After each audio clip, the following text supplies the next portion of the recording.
नमस्ते बच्चों।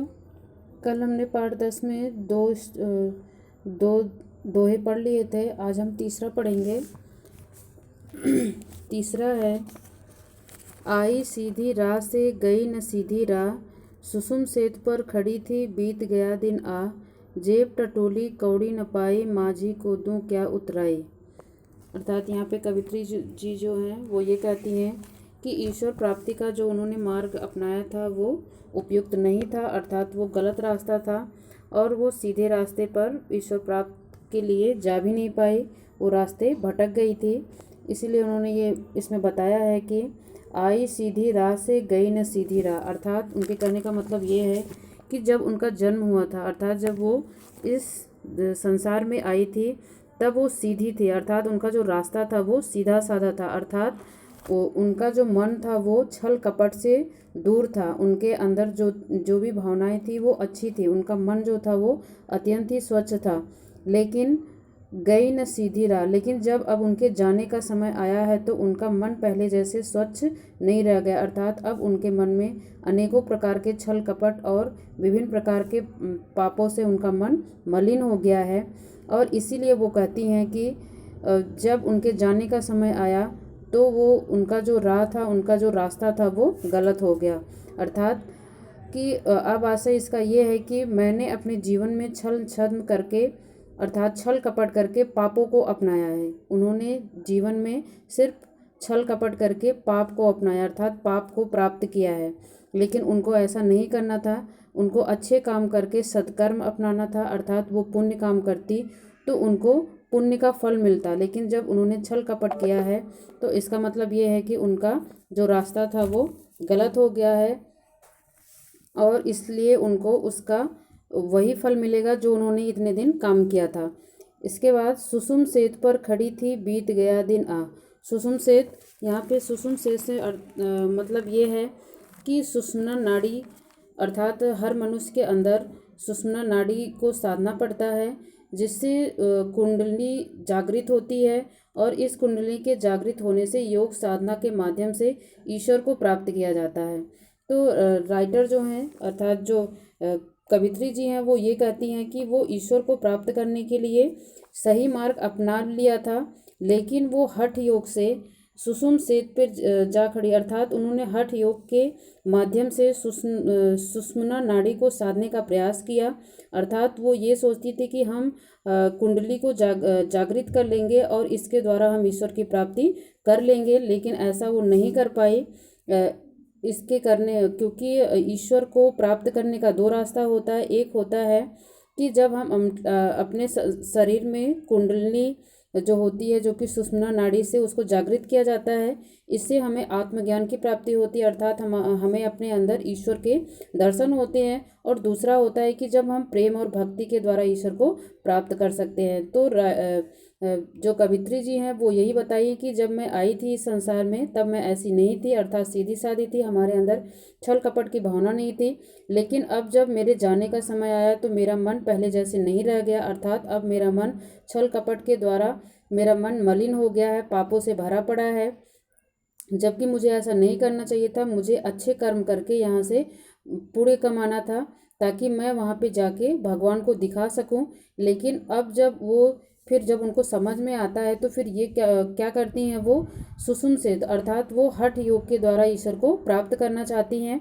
और इसी सारे हठ योग को प्राप्त करने में उनका सारा दिन बीत जाता है, अर्थात उनका जो जीवन होता है वो समाप्त हो जाता है और वो ईश्वर को प्राप्त नहीं कर पाती हैं।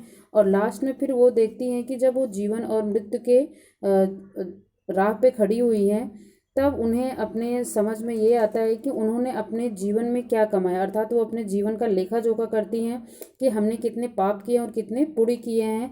तब उस समय वो अपने सत्कर्मों के कामों की लेखा जोखा करती हैं और बाद में ये सोचती हैं कि जब उन्हें माझी माझी का मतलब यहाँ पे ईश्वर से है, वो ये सोचती हैं जेब टटोली कौड़ी न पाई, अर्थात जब वो अपने मन को टटोलती हैं तो ये सोचती हैं कि मेरे पास तो अब ईश्वर को देने के लिए कुछ भी नहीं है। अर्थात जब मैं यहाँ पे ईश्वर से ये कहूँगी कि मुझे अपने इस भव सागर से पार उतारिए, अर्थात इस संसार सागर से मुझे मुक्ति दिलवाइए, और उसके बाद मुझे ईश्वर को अगर कुछ देना हुआ तो मैं उस सत्कर्म के रूप में क्या दूंगी। अर्थात मैं जब इस दुनिया में आई तो मैंने तो कोई अच्छा काम किया ही नहीं है, तो मैं ईश्वर को क्या दिखाऊंगी और किसके द्वारा वो मुझे इस संसार सागर से पार लगाएंगे। तो यहाँ पे उनके कहने का मतलब यही था कि हम जब यहाँ पे आते हैं तो ये संसार जो है ये एक भव सागर है, और इस भव सागर से पार जाने के लिए हमें अच्छे काम करने पड़ते हैं। अगर हम अच्छे काम नहीं करेंगे तो हमारा जो कार्य है, जो पुण्य का हमारा लेखा जोखा होता है, वो किस हिसाब से होगा। जितने हम पाप करते जाते हैं उतना जो हमारा स्वर्ग का रास्ता वो बंद होता जाता है, और जितने हम अच्छे कार्य करते हैं तो हमारे स्वर्ग के रास्ते जो होते हैं वो खुल जाते हैं। तो वही राइटर कहती हैं कि जब मैं यहाँ पे आई तो मैं एक सीधी सादी थी, लेकिन जब मेरे जाने का समय आया तो मैं वो हमारा दिमाग या वो हमारे कार्य पहले जैसे नहीं रह गए, और अब तो मेरा ये समय भी बीतता जा रहा है। और इसी बीच में जब मैं ये सोचती हूँ कि मैं हठ योग के द्वारा अर्थात अपनी सुषुम्ना नाड़ी को सिद्ध करके मैं ईश्वर को प्राप्त कर लूँगी, तो उसमें भी बहुत समय लग गया, लेकिन फिर भी मैं ईश्वर को प्राप्त नहीं कर पाई। और जब मैं आज अपने पापों का या फिर अपने कर्मों का जब लेखा जोखा करती हूँ, जेब टटोलती हूँ, तो मैं देखती हूँ कि मेरे पास तो अच्छे कामों का कोई भी पुण्य कार्य है ही नहीं। तो अब मुझे माझी रूपी ईश्वर को अपने इस भव सागर से पार उतारने के लिए क्या दूंगी, मेरे पास तो अब कुछ है ही नहीं। इसके आगे 4 है। 4 में है आपका, थल थल में बसता है शिव ही, भेद न कर क्या हिंदू मुसलमान, ज्ञानी है तो स्वयं को जान, वही है साहिब से पहचान।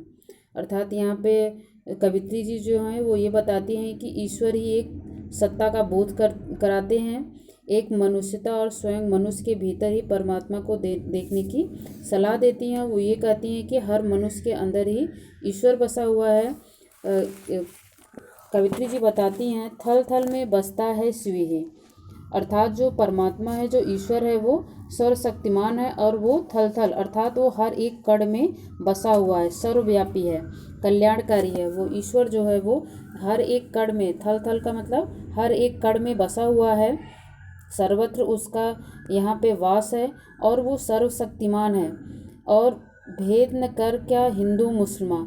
और इसलिए वो ये भी कहती हैं कि कोई भी हो, चाहे कोई भी मनुष्य हो, उसको हिंदू या मुसलमान में भेद नहीं करना चाहिए, उसको बिना भेद किए ही अपनाना चाहिए। ये नहीं देखना चाहिए कि हिंदू है या फिर मुसलमान है।